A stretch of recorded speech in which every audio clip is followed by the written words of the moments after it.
Hello friends, my name is Anurag Jaiswal. आप सभी का हमारे इस यूट्यूब चैनल सीजीपीएससी गाइड में एक बार फिर से स्वागत है। आज के हम अपने इस वीडियो लेक्चर में प्रकाश का परावर्तन एवं अपवर्तन से संबंधित महत्वपूर्ण वस्तुनिष्ठ प्रश्न का तीसरा भाग देखेंगे। यह टॉपिक प्रयोगशाला परिचारक परीक्षा की दृष्टि से बहुत ही महत्वपूर्ण है, इसलिए आप लोग इस वीडियो को एक बार अंत तक जरूर देखें। आप लोग को एग्जाम में बेनिफिट जरूर मिलेगा। तो चलिए हम लोग अपने आज की इस वीडियो लेक्चर को प्रारंभ करते हैं। हमारा पहला प्रश्न है, जब प्रकाश किरण एक समांगी माध्यम से दूसरे माध्यम में प्रवेश करती है तो वह अपने मार्ग से विचलित हो जाती है। प्रकाश की इस घटना को क्या कहते हैं? तो हमारा जो सही उत्तर है वो है ऑप्शन बी, अपवर्तन।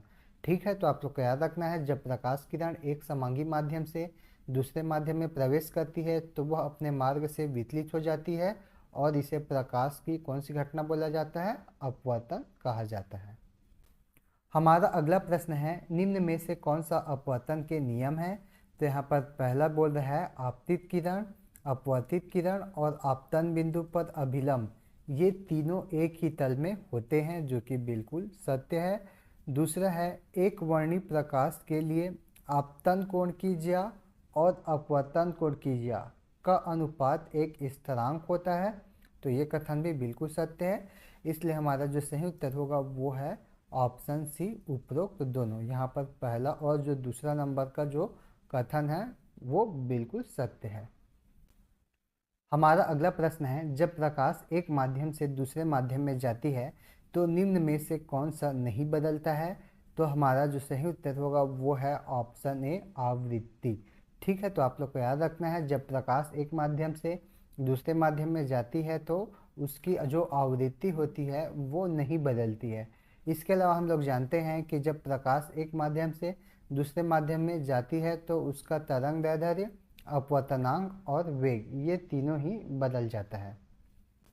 हमारा अगला प्रश्न है, इंद्रधनुष का बनना प्रकाश की कौन सी घटना के कारण है? तो हमारा जो सही उत्तर होगा वो है ऑप्शन डी, उपरोक्त सभी। आप लोग को याद रखना है, इंद्रधनुष का बनना प्रकाश के अपवर्तन, परावर्तन और विक्षेपण, ये तीनों ही घटनाओं के कारण होती है।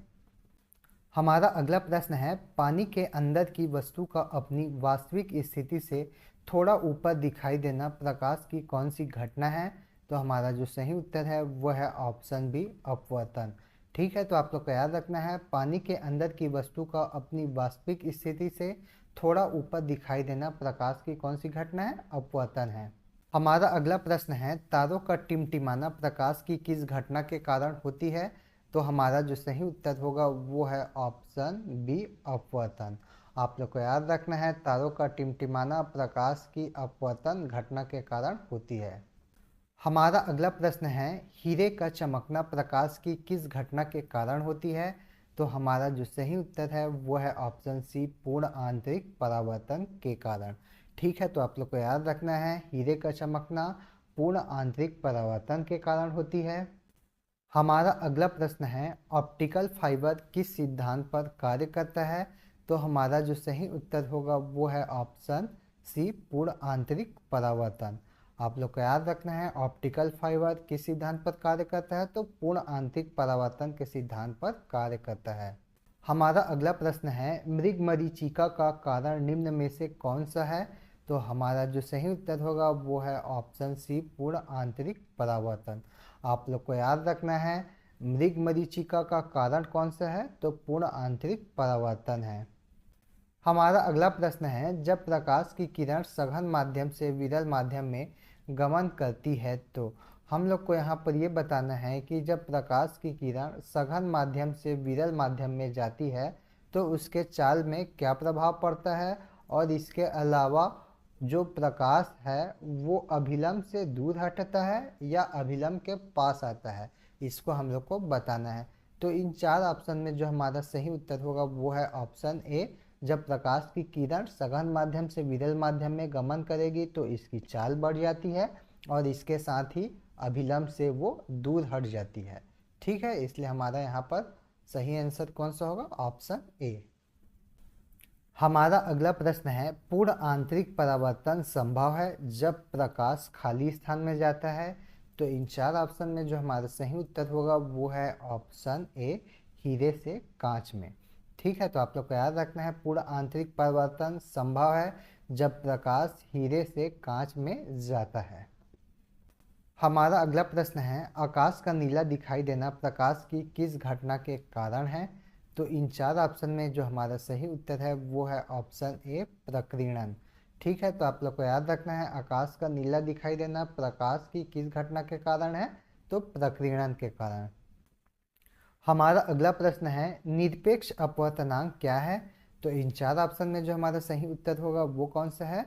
तो ऑप्शन ए। आप लोग को याद रखना है जो निरपेक्ष अपवर्तनांक है वो क्या है?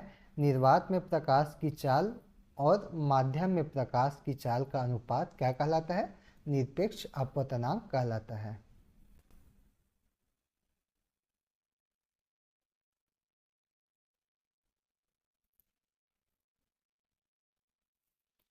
हमारा अगला प्रश्न है, पहले माध्यम में प्रकाश की चाल एवं दूसरे माध्यम में प्रकाश की चाल के अनुपात को क्या कहा जाता है? तो हमारा जो सही उत्तर होगा वो है ऑप्शन बी, सापेक्षिक अपवर्तनांक। ठीक है, तो आप लोग को याद रखना है पहले माध्यम में प्रकाश की चाल एवं दूसरे माध्यम में प्रकाश की चाल के अनुपात को क्या कहा जाता है? सापेक्षिक अपवर्तनांक कहा जाता है। हमारा अगला प्रश्न है, यदि पानी का परम अपवर्तनांक 4/3 है तो पानी में प्रकाश की चाल कितनी होगी? तो आप लोग को याद रखना है परम अपवर्तनांक का मतलब क्या होगा? यहाँ पर निरपेक्ष अपवर्तनांक। निरपेक्ष अपवर्तनांक, और हम लोग को पता है परम अपवर्तनांक या फिर निरपेक्ष अपवर्तनांक ये किसको बोलते हैं? तो निर्वात में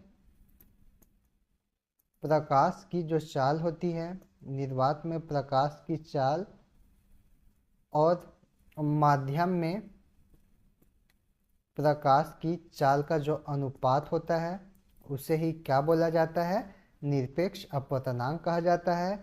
और यहाँ पर हम लोग देखेंगे कि जो पानी का परम अपवर्तनांक या निरपेक्ष अपवर्तनांक कितना दिया है? तो 4/3। इसके अलावा हम लोग को पता है निर्वात में प्रकाश का जो चाल होता है वो कितना होता है? 3 × 10⁸ मीटर पर सेकेंड। और यहाँ पर हम लोग को क्या निकालना है? माध्यम में प्रकाश की चाल, मतलब जल में या फिर पानी में प्रकाश की चाल निकालना है। तो कितना आ जाएगा? जल में प्रकाश की चाल कैसे निकालेंगे? इसको ट्रांसफर करेंगे तो क्या आ जाएगा? यहाँ पर 3 × 10⁸, ऊपर में क्या आ जाएगा? 3 और यहाँ पर 4। और इसको हम लोग सॉल्व करेंगे तो कितना आएगा? 2.25 × 10⁸ मीटर पर सेकेंड। इसलिए हमारा जो सही उत्तर है वो है ऑप्शन ए। हमारा अगला प्रश्न है, यदि पानी का अपवर्तनांक 1.33 तथा कांच का अपवर्तनांक 1.5 हो तो जल के सापेक्ष कांच का अपवर्तनांक कितना होगा? तो हम लोग जानते हैं यदि हम लोग को यहाँ पर क्या बताना है? जल के सापेक्ष कांच का अपवर्तनांक बताना है। जल के सापेक्ष कांच का अपवर्तनांक बताना है तो क्या करना पड़ेगा हम लोग को? पानी का जो अपवर्तनांक है, पानी का जो अपवर्तनांक है उसको किससे भाग देना पड़ेगा? कांच के अपवर्तनांक से भाग देना पड़ेगा। तो क्या निकल जाएगा? जल के सापेक्ष कांच का अपवर्तनांक निकल जाएगा। तो हम लोग भाग देते हैं। यहाँ पर कितना दिया है? यहाँ पर पानी का अपवर्तनांक 1.33 और कांच का अपवर्तनांक कितना है? 1.5। तो कितना आएगा? हम लोग इसको भाग देंगे तो 1.13। इसलिए हमारा जो सही उत्तर होगा वो है ऑप्शन ए। हमारा अगला प्रश्न है, पूर्ण आंतरिक परावर्तन के लिए क्या जरूरी होता है? तो हमारा जो सही उत्तर होगा वो है ऑप्शन सी, उपरोक्त दोनों। तो आप लोग को याद रखना है पूर्ण आंतरिक परावर्तन के लिए क्या जरूरी होता है? प्रकाश सघन माध्यम से विरल माध्यम में प्रवेश करना चाहिए, और दूसरा है आपतन कोण क्रांतिक कोण से अधिक हो। ठीक है, तो ये दोनों ही पॉइंट को आप लोग को याद रखना है। ये दोनों पॉइंट फुलफिल होगा तभी प्रकाश का पूर्ण आंतरिक परावर्तन हो पाएगा। हमारा अगला प्रश्न है, क्रांतिक कोण किसे कहते हैं? तो हमारे पास यहाँ पर 4 ऑप्शन है और इन 4 ऑप्शन में जो हमारा सही उत्तर है वो है ऑप्शन ए। ठीक है, तो आप लोग को याद रखना है क्रांतिक कोण किसे बोलेंगे?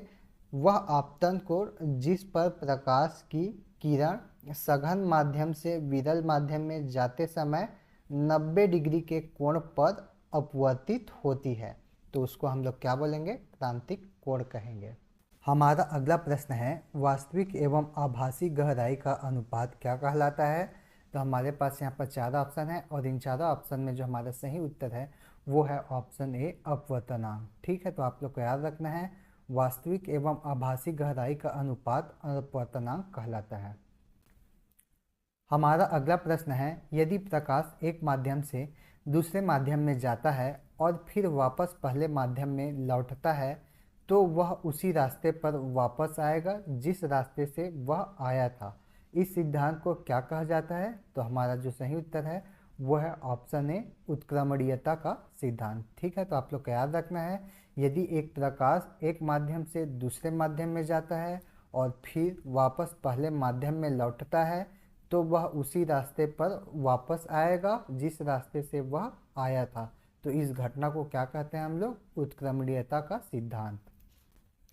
तो यह था हमारा आज का वीडियो लेक्चर, जिसके अंतर्गत हम लोगों ने प्रकाश का परावर्तन एवं अपवर्तन से संबंधित महत्वपूर्ण वस्तुनिष्ठ प्रश्न का तीसरा भाग देखा है। यदि आप लोगों को यह वीडियो पसंद आया तो इस वीडियो पर लाइक और कमेंट करना ना भूलें, साथ ही हमारे इस चैनल को सब्सक्राइब जरूर करें। आज के लिए बस इतना ही, धन्यवाद।